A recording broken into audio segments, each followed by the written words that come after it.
Do you love the idea of personal growth but find the practice of it exhausting? We get it. We're Brandon and Megan Giggling, growth coaches with the mission to put the personal back in personal growth. If you want a new way of growing into the next version of you without the frustration, guilt, and overwhelm, you're in the right place. It's time to rethink your growth journey and make it into something that works for you. You in? Welcome to Growth Reframed.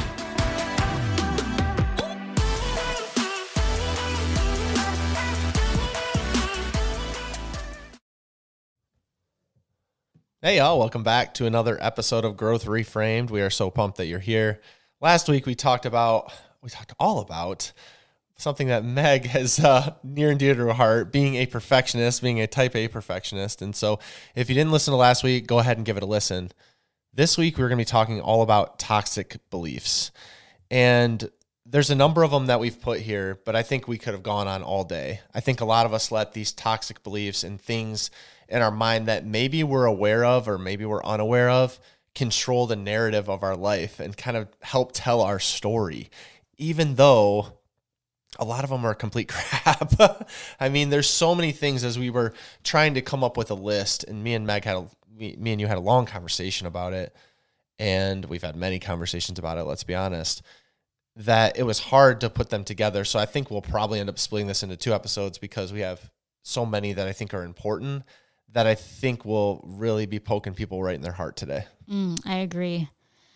Well, I don't know if you want to just roll right in, but I feel like one of the big ones is that it's too late for me. And I think that we all experience that in some way or some shape because age really can affect you. And we're not even that old. We're not even 40 yet, but there are so many times where I just feel like, did we miss the mark? I mean, and it doesn't even have to be on like a big goal or anything. It doesn't even have to be this starting a company or becoming a podcaster, like all these big, no, it can be anything. Like you can be like, why didn't I start my 401k earlier? It's too late for me. Like there are so many different ways and things that come up when I'm thinking about just being too late that it can start to trigger me to be like, well, I shouldn't just do it at all. Like it's too late. I missed them. I missed it. I missed that boat. There is no way I can come back from that. So here we go. That's my life. Yeah. And I think that touches on so many people. They're sitting there and they say, well, I should have done it. One of my least favorite sayings ever, because it's someone else speaking truth in your life. Like you're letting someone else speak into you when you say I should, and you're like, well, I should have done it sooner. And so therefore I can't do it. Or I think a lot of us live with the idea that it's something that we didn't do yet. So it's just, we don't have the time. Like it would have been better when we were younger, or it would have been better in this time or this space. And if these things were there, but I didn't take the risk then, so I can't do it now. And it's just too late for me. And like you said, age can definitely play a factor, because I promise you there's a lot of listeners out there who wish they would have done things differently when they were younger. And there's also people who are saying, well, I got into this career, this job, this thing, and now I'm stuck, and that's what I can do, and it's too late for me to do anything else. I think that's a huge one when you're talking about career. I feel like they're, almost like you've put so much time, energy, and effort into it that it doesn't even make sense to try something new, except if you're broken and miserable. It definitely does. Yeah, and I think a lot of things have come up in my life that made me realize I was stuck in that cycle where I thought it was too late for me. I thought, well, this is what I have to do forever, and so this is what I'm going to do. And I challenge those now every chance I get.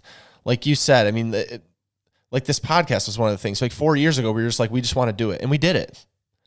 One of our mottos in life is do it anyway. I literally have it tattooed on my arm, do it anyway. And it means like all the things that'll come up in your head for why you're not doing it. And a lot of these toxic beliefs we're going to talk about, you have to make the decision to push past them and just do it anyway, regardless of how it's going to turn out. So if you're sitting there thinking it's too late for you, it's not. If you needed to hear it from someone today, you will. Right now, from me, it is not too late for you. It doesn't matter how old you are. It doesn't matter what job you're in. It doesn't matter what your relationship status is. It doesn't matter what your economic status is right now. You are holding yourself back with that toxic belief that it's going to be too late for you. You are doing it to you. No one else is holding you in place. You're doing it. And I'm going to ruffle some feathers with that, but I lived that way for so long, y'all. And I realized at the end of it, it was me. Yeah, I was pointing the finger at other people, things, and situations for why it was happening, but ultimately it came back to me.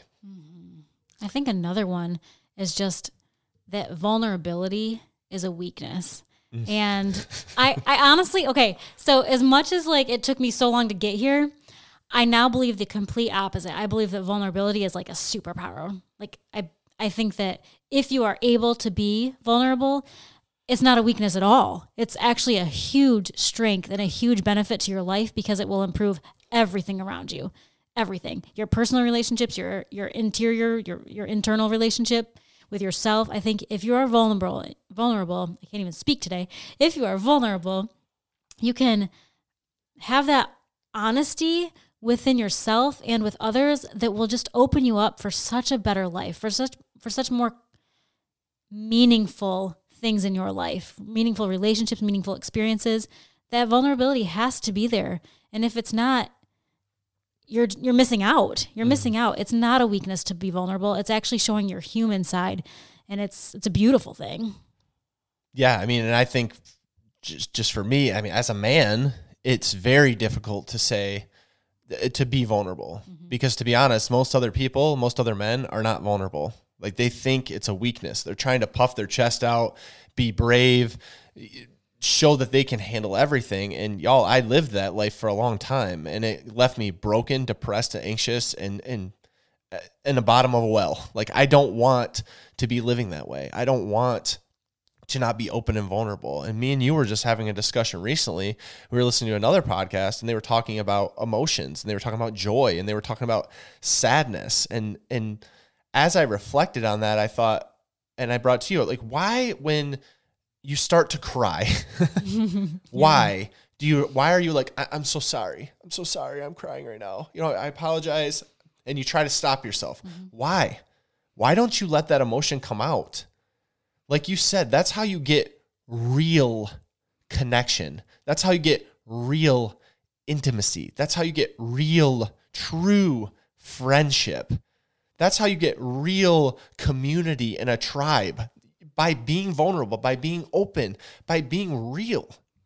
And the problem is so many of us out there are not. Like we're just putting up mirrors and it's false positivity, false, this life's amazing, false, oh, look at my vacation over here. There's so many things that we put up these walls and wear these masks for how we're supposed to be because we're so afraid to let people in. And I've heard a lot of people out there, and I'll call them on it right now, like the other people in the space, other people that have podcasts, other people that have platforms, they're like, well, it's weak. It's weak to be vulnerable. Like, you know, if you're vulnerable, if you let them see your emotion, if you're vulnerable, they'll take advantage of it and they'll do this and they'll do that. Yeah, okay, y'all, I get it. Some people will. Cool. So that's going to prevent you from ever having real connection ever in your life because one person, two people might have done that to you in the past. So then you're going to close yourself off forever. But my question to you would be, what are you holding yourself back from if you're not open with anyone, if you're not real with anyone? Yeah. I mean, I can tell you right now that if you're not willing to be vulnerable with your partner, with your children sometimes, depending on the situation, with your family, with your friends, with your coworkers, there are times and spaces and places that vulnerability is actually going to be a good thing. It's going to be a win for you because people need to be let in a little bit to trust you. And you need to let them in a little bit to reciprocate that. You need to have that go both ways. If you let somebody in, they'll probably let you in a little bit more, and then the trust can build on both sides. I think that's so important. And that's whether you're talking professionally or personally. Yeah. Yeah. And I know for me, just in our own life, like as you were talking about that, I think about when we went through our marital struggles, like I didn't tell anyone about it because I thought like I'm the man and I'm supposed to like have it figured out.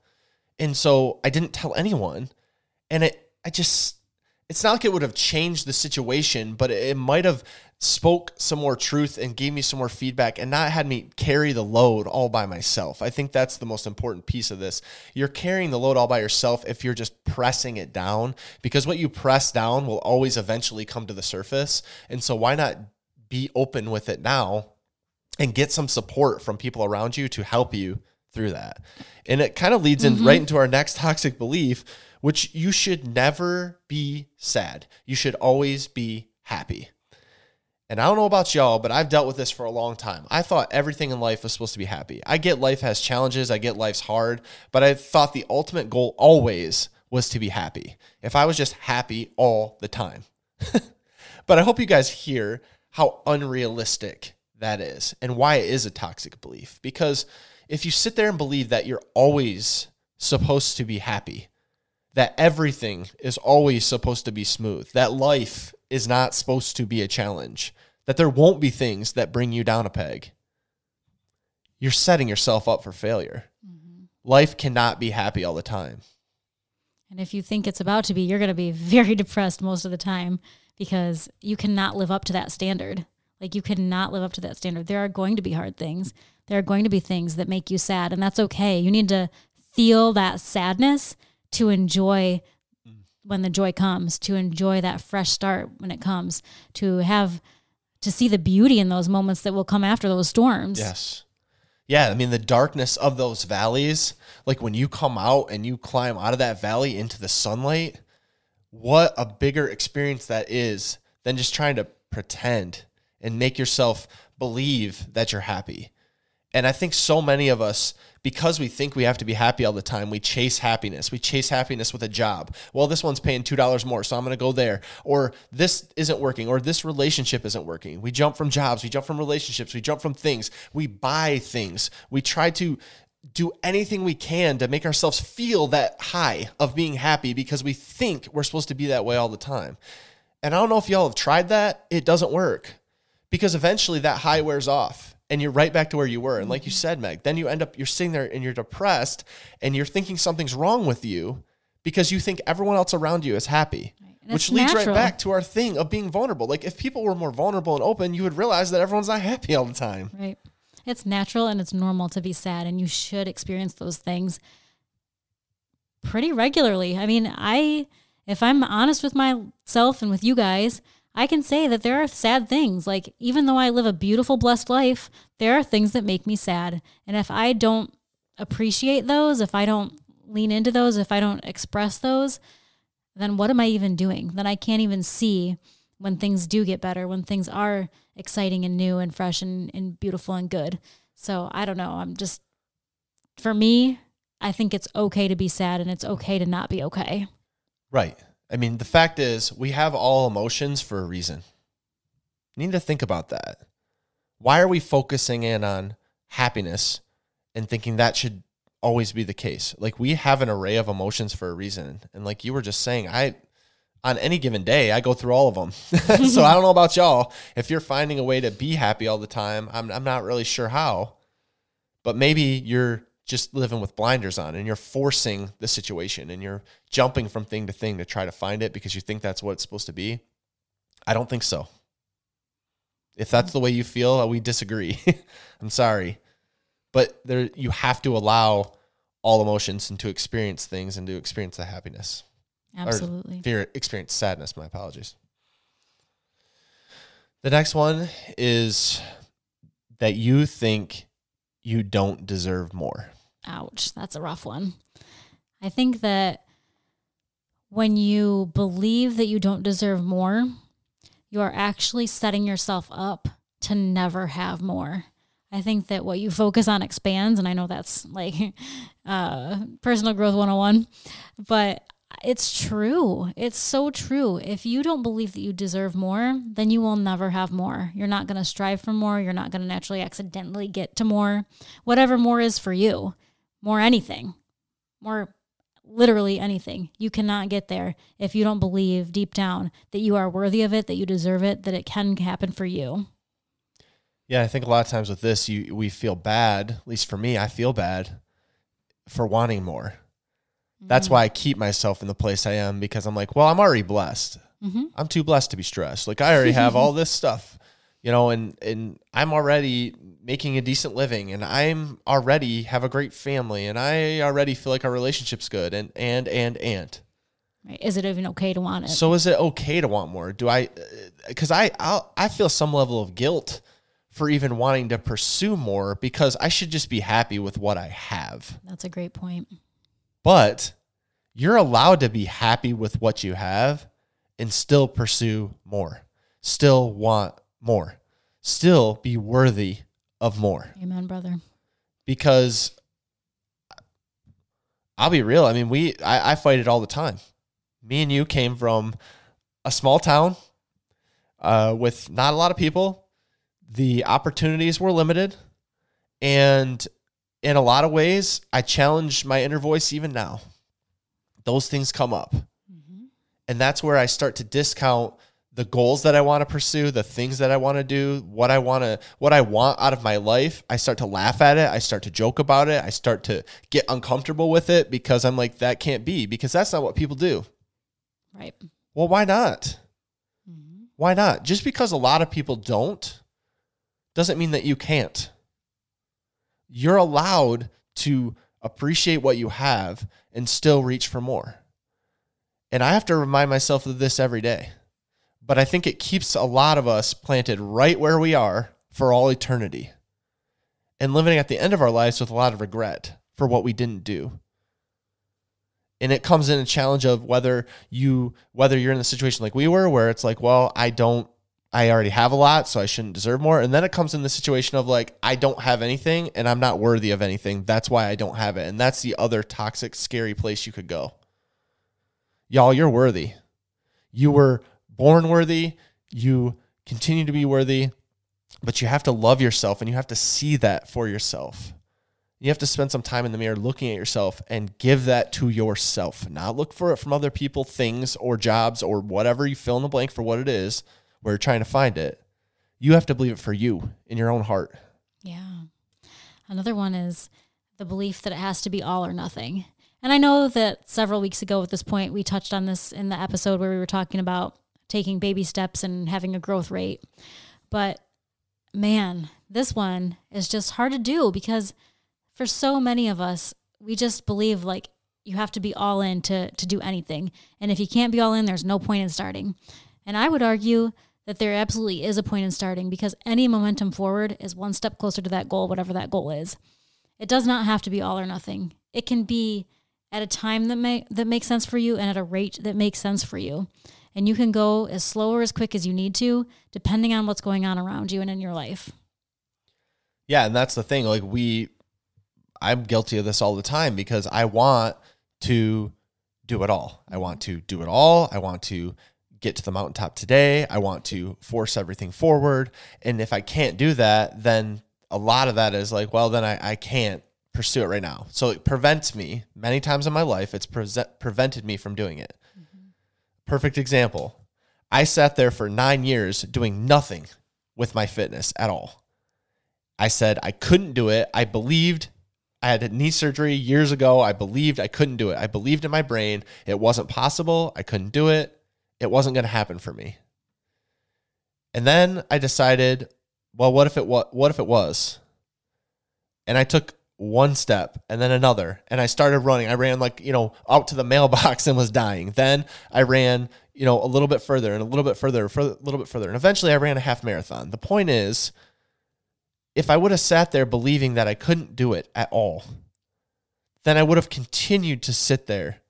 And the longer I sat there, the longer that belief was instilled in me and anchoring me exactly where I was. And so sometimes you have to hit the bottom to know that there's other ways that you can do it. And then sometimes you just have to get brave enough and have enough courage to say, today's the day, baby. I'm doing it. I'm getting there. I don't care. I'm going to pursue it. And however it turns out is how it turns out. But not sit there and think, well, I can't do all of it today because I don't have, for example, the time to do all of it right now. Like you said, baby steps. A step forward is still a step. Where are you going to go if you continue to stand right where you are? That's the only guarantee that you'll go nowhere. But if you take one step, then another, you climb Everest one rock at a time, one reach at a time. It doesn't happen overnight, but you have to commit to continuing to push yourself forward. You just have to. There's no other way. This seems like a really good spot to break, and we will meet you guys back here next week on the podcast for the other half of this episode. We hope you guys have a great week. We hope we've given you guys some stuff to talk about and think about in your own lives. We love y'all. We'll see you back here next week. Thanks for listening to Growth Reframed. If you enjoyed this episode, please make sure to subscribe and leave us a review. We would love to connect with you, so shoot us a DM on Instagram @Growth Reframed. We love y'all.